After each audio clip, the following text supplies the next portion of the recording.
Donc, j'insiste beaucoup auprès de notre communauté congolaise à ce que nous puissions nous mobiliser d'abord nous-mêmes pour faire reconnaître nos morts.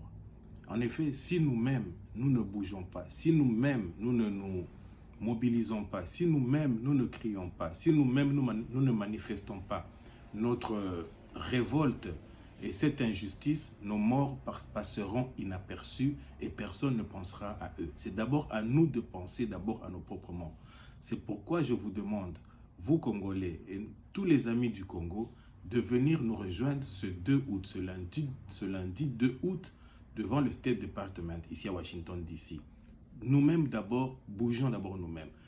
Sacrifions un peu de notre temps pour valoriser nos compatriotes qui n'ont pas eu la chance de vivre aujourd'hui et pour que nos générations futures n'oublient pas et que pour que la paix revienne à jamais chez nous au Congo.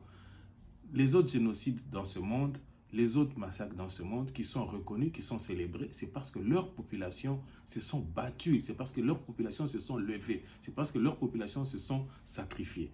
Nous sommes un peu tièdes, nous sommes un peu froids, parce que nous sommes d'un camp où nous voulons protéger un autre camp. N'importe qui d'entre nous peut être victime demain. Donc, ne soyons pas égoïstes, ne soyons pas frileux, ne soyons pas timides, ne soyons pas gênés. Ce qui se passe est très grave et injuste. Et nous devons montrer au monde que nous ne nous taisons pas, nous ne fermons pas les yeux. Et tant que cela ne sera pas reconnu, nous ne fermerons pas nos bouches, nous ne fermerons pas nos yeux et nous crierons. Venez crier ensemble.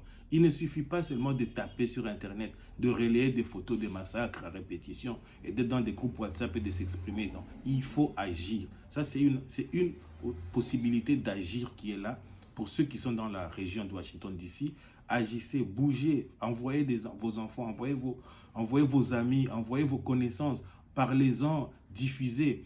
Et aussi pour les autres qui ne savent pas bouger, qu'ils en parlent là où ils sont. Si nous-mêmes, nous ne bougeons pas, mes frères et sœurs, personne ne viendra parler de cela à notre place. En tout cas, je remercie beaucoup tous ceux qui ne dorment pas, tous ceux qui continuent à exprimer leur révolte et qui continuent à dénoncer les injustices. Au nom de toutes ces personnes mortes, je les remercie vraiment et j'encourage tout le monde à prendre cette chose à main. Cela n'est pas une affaire d'un parti politique, d'un politicien, d'une organisation, d'un individu. C'est l'affaire de tout le monde puisque ça nous touche tous quelque part. Et c'est l'image de notre peuple et c'est l'avenir de notre peuple et c'est l'avenir de notre pays. Je vous remercie.